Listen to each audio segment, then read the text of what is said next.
Fast food is popular because it's convenient, it's cheap, and it tastes good. But the real cost of eating fast food never appears on the menu.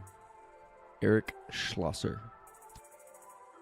Welcome to the Applied Awareness Podcast, where you join me, Adam French, on my journey of expanding my awareness of self and the world around me. Then find creative ways to apply that awareness to live a more successful and fulfilling life.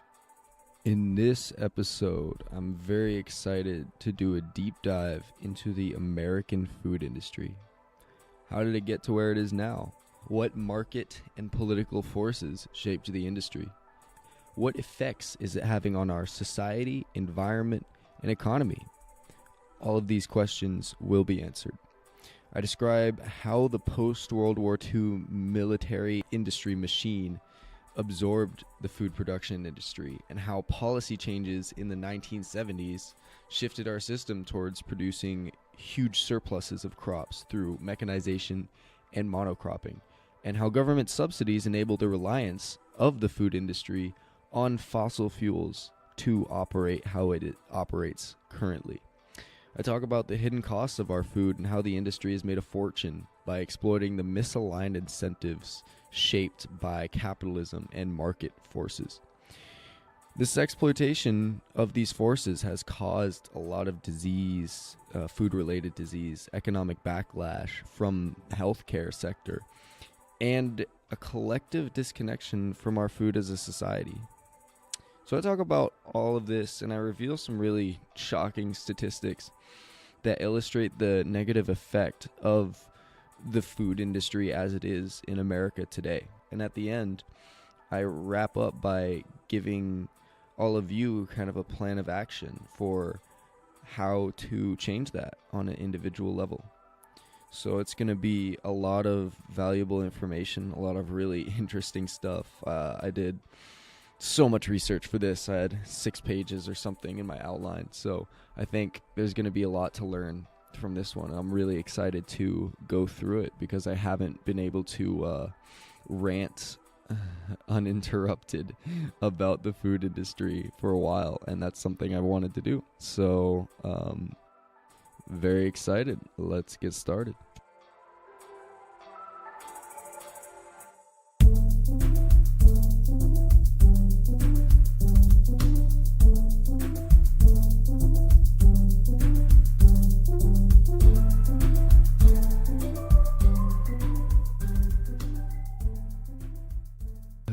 Hello.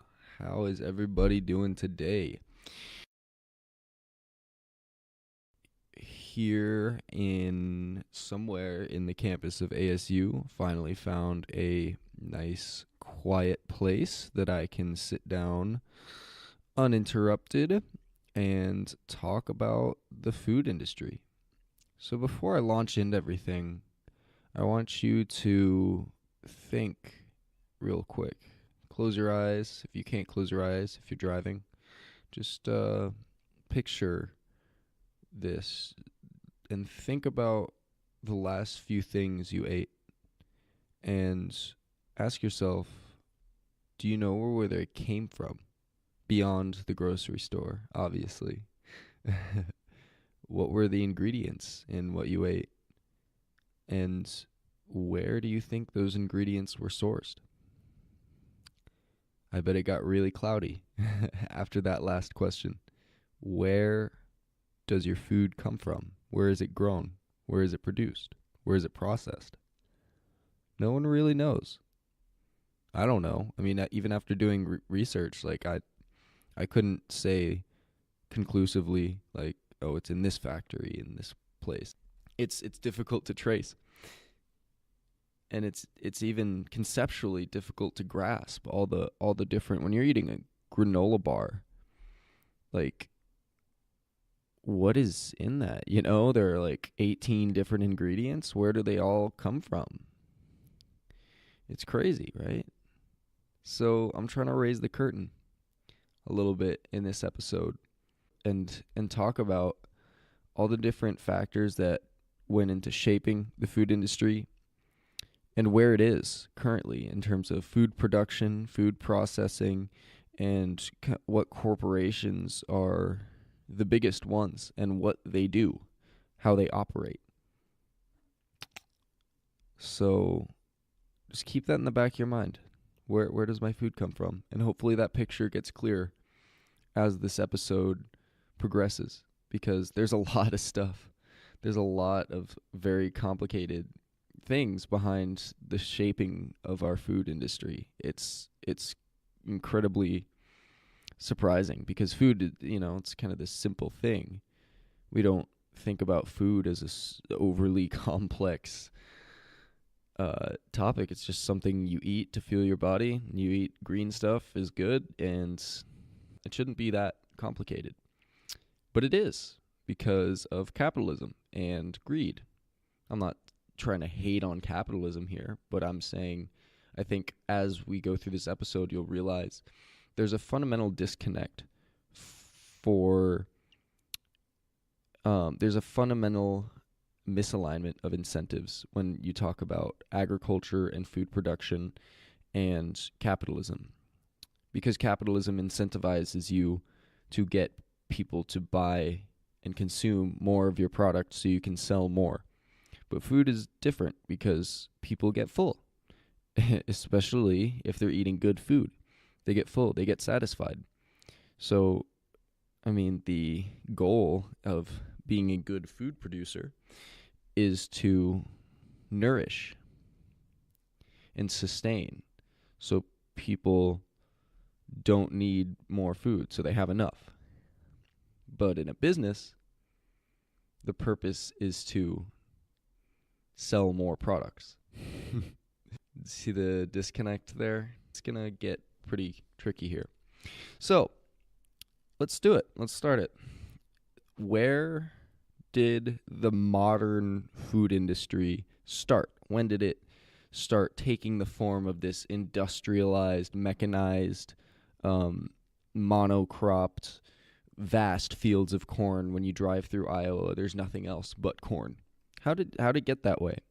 Really good books to read on this subject, kind of the food industry and food in general. The Omnivore's Dilemma by Michael Pollan, as well as Cooked by Michael Pollan. Fantastic books. And he dives into what forces shaped the industry, our attitudes towards food, how different foods affect us.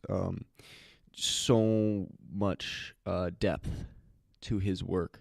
Based on what Michael Pollan wrote and the other research I did, the beginnings of the food industry come from military manufacturing. Post-World War II, we had this huge military infrastructure build out, but we had no more bombs to build, or we didn't need to build as many bombs. We had to shift how we used that military infrastructure. And part of that shift in how we used that infrastructure was making bomb plants, munitions plants that used to make bombs, and turning them into chemical fertilizer factories. So interesting, right? The fertilizer bombs, you've probably heard of them before. Google fertilizer bomb. There's a lot of results. It's a very effective bomb, fertilizer is, because it has a compound called ammonium nitrate. This is a active ingredient in a lot of explosives, and it's also a really good source of nitrogen for plants. So it helps certain plants grow really fast and very large, especially since we've bred them to grow in that fertilizer. Another way that the military and operations in World War II and Vietnam shaped the agricultural industry is poison gases used for the war efforts. Which is a terrible way to fight. Like, I'm sorry, if you're dumping poison gases on people, you're just a dick. Ugh, human rights disaster scene. Anyways, I don't know if you have heard of Agent Orange before. That is a deforestation or defoliage pesticide, and we sprayed it all over Vietnam so we could find their guys because they were hiding in the jungles. So we were like, fuck it, let's just get the jungles, let's poison the jungles and root them out from the jungles by destroying the jungles. So we sprayed this gas all over the jungles, and it worked really, really well. The forests that we sprayed it on actually haven't grown back, and they've been completely taken over by weeds. So that is shitty, and it can show you how poisonous gases that are now pesticides, they're not the same thing, but the active ingredient in Agent Orange is present in a lot of off-the-shelf pesticides and a lot of industrial pesticides as well. So we're like, hey, we have all these poisonous gases and all these really talented chemists, and we have all these pests all over our plants. Just maybe we could have these talented chemists and these production processes be tinkered with a little bit so they make pesticides for agriculture. Not a terrible idea. I mean, when you think about it, like, if you have all of this stuff, you may as well find something to use it for, right? So, I mean, on an economic, on one level, it's pretty clever. It's pretty clever to do this stuff, you know? And this is kind of a common route through the development of the industry. A lot of the things they do, given their goals, they were good things to do, if that makes sense. So given the incentives that the food industry had and the different players had at each step of the way, they reached those incentives very well, and they were pretty smart in doing it. But I think one common theme in kind of the development of technology in America is sometimes we're too smart for our own good, and we zoom in too much and don't focus on the bigger picture. So, fertilizer bombs and poison gases to pesticides. Another way that the military effort, there's a lot of connections between the military effort in World War II and the military-industrial complex and the agricultural industry. So, a few different examples. Another way that these two things are connected is that when the soldiers are deployed, they need foods that last a long time, and they need to be processed. So a good example of this is, you heard of Spam, that tasty gourmet meat. It's kind of the poster child for whack-ass processed food. But it was really good for feeding soldiers because it's really cheap to produce, and it has a lot of protein and fuel for your body. 100 million pounds were fed to soldiers deployed in World War II. So this was a really huge opportunity for Spam and other foods like Spam because they had a huge market all of a sudden with the war. And they leveraged this market and they took advantage of it. And then after the war was over, they said, well, we have the processes to make everything and we have the recipes. So let's use these and market them to the mass market. And they marketed these processed foods, these convenient foods that were almost boosted. I guess the market for them was boosted by the war. And so they repurposed them and they marketed them to housewives and the people who were deciding, normally the mom, this is the 50s, the 60s.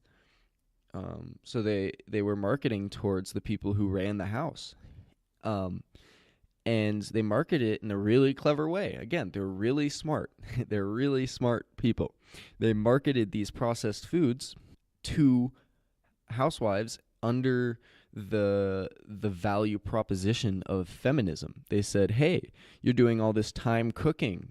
Spend less time cooking and spend more time in the workforce. Power to women. Get women out of the house and into the workforce through these processed foods that make it so they don't have to cook as much. They can just get these canned vegetables, canned fruits, and canned chicken, and all these preserved foods. They can have them chill in the pantry, and then when it's dinner time, plop them out, heat them up in the microwave. Boom, that's it. You don't need to spend the whole day cooking a stew. You don't need to spend 2 hours prepping for dinner. You can just throw it in there and it works. You can go to work. If you're a woman, you can finally go to work and have free time to empower yourself economically. So this was a very powerful marketing tool for these processed foods manufacturers like Spam. They were able to hook into this feminist movement and ride it and use it to promote their product, which was really smart. Another thing that was driven by the military efforts, the war efforts, and ended up having a huge impact on our food is these highway systems developed by Eisenhower. They were developed for the army to be able to get across the country at a moment's notice. Because of Pearl Harbor, Eisenhower was like, we need to have more mobility in the country for our military. So he built these huge highway systems, and companies realized, hey, we have all this surplus food. We need to ship it. And to ship it, we can't ship it fresh. It has to be preserved in some way.